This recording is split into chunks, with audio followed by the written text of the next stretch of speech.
The dojo was thick with anticipation. On one side, a young, undefeated champion, on the other an old master, frail but calm. The crowd expected a quick, brutal mismatch. The bell rang. The champion lunged, but the old man was never where the blows landed. He moved with a quiet, effortless grace, evading every attack. The young fighter grew frustrated, his energy draining as he swung at empty air. The crowd's laughter faded to awe. They were witnessing something extraordinary. Finally, the champion threw a desperate punch. This time the old master stepped in, gently redirecting the force. The giant fell softly, defeated not by strength, but by the old man's mind. The master bowed. He hadn't won with muscle or speed, but with unbreakable will. This isn't a movie, it's a real story from a special forces friend who trained in Okinawa. The lesson? The ultimate weapon isn't your fist or your kick, it's your mind. The old master's body was frail, but his mind was a fortress. He saw not just the fighter, but his intention and fear. He controlled the space, the timing, the energy.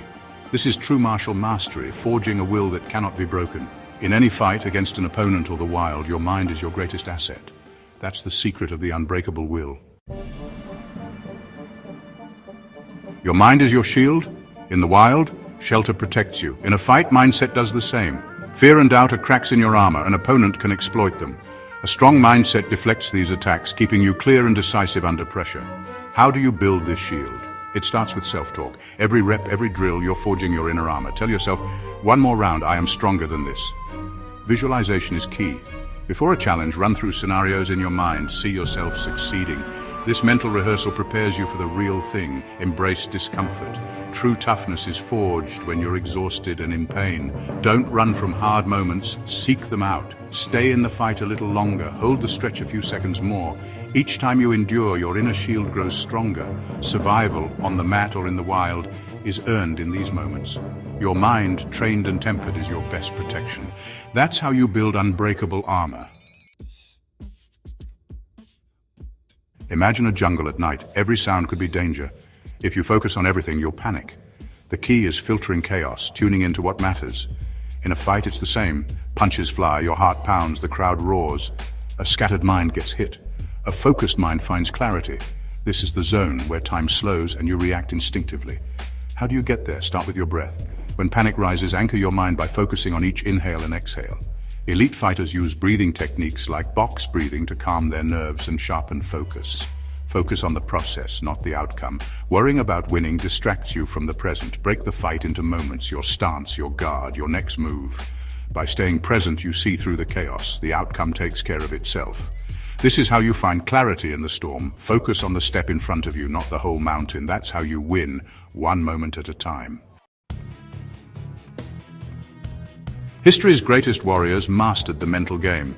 Miyamoto Musashi, legendary samurai, won over 60 duels, not just with skill but with strategy and psychology. He unnerved opponents before the fight even began, winning the mental battle first. Bruce Lee revolutionized martial arts with his philosophy. Be water, my friend. He taught adaptability. Don't be rigid, be fluid. Yield to strength, stay calm against speed. Mental flexibility made him unpredictable and formidable. Modern champions like Georges St-Pierre faced anxiety and self-doubt. He didn't hide from fear, he confronted it using visualization and routines to turn anxiety into focus. Mental strength isn't about never feeling fear, it's about acting despite it. These legends show us. The body has limits, but the mind is boundless. Musashi used psychology, Lee used philosophy, St-Pierre used sports science. All conquered the battlefield of the mind first.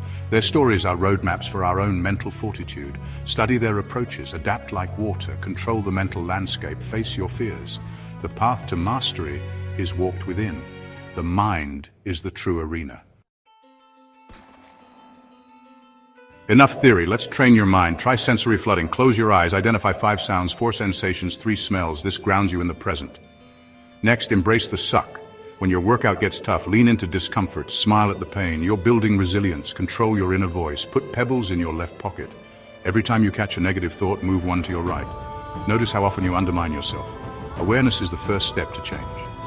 Now, the failure drill. In your next spar, aim to fail. Try new techniques, put yourself in bad positions. The goal is to lose, to remove the fear of failure. When you're not afraid to lose, you become more creative and relaxed. You'll learn more from controlled failures than easy wins. These drills train your focus, resilience, and self-awareness. Your ego steps aside, your skills grow. Mental training is as vital as physical. Practice these daily.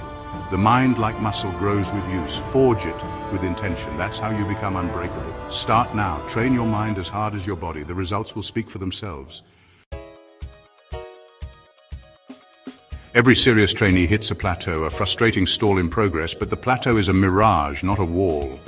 It's a signal to change your approach, introduce chaos, train with new partners, try a different martial art, shock your system. Cross-training forces your brain to adapt and grow, become a beginner again. Revisit the basics, refine your foundation. Small improvements here sharpen everything else. Change your metrics. Don't just measure wins. Set micro goals. Land a specific strike, defend a takedown. These small victories keep you motivated and moving forward. The plateau is an invitation to dig deeper and get smarter. It's the wilderness testing your resolve. Embrace it, adapt, and you'll break through. That's how you keep growing, no matter where you are. The final secret weapon isn't aggression, it's calm. The old master wasn't tense or angry, he was serene. This state, called mushin, no mind, is free from anger, fear, or ego. In this calm, you anticipate, not just react. You sense intention, not just movement. Calm unlocks pure, instinctive action guided by training. How do you cultivate it? Meditation, just 10 minutes a day, focusing on your breath, trains your mind to let go of distractions. You observe anger and fear without being ruled by them. This is the gym for your inner calm. The calm mind is the sharpest weapon. It sees all, anticipates all, and is never surprised. When you maintain peace in chaos, you become untouchable. Your opponent faces not just you, but the stillness of a mountain. Start today, find a quiet spot, close your eyes, breathe, and train your calm.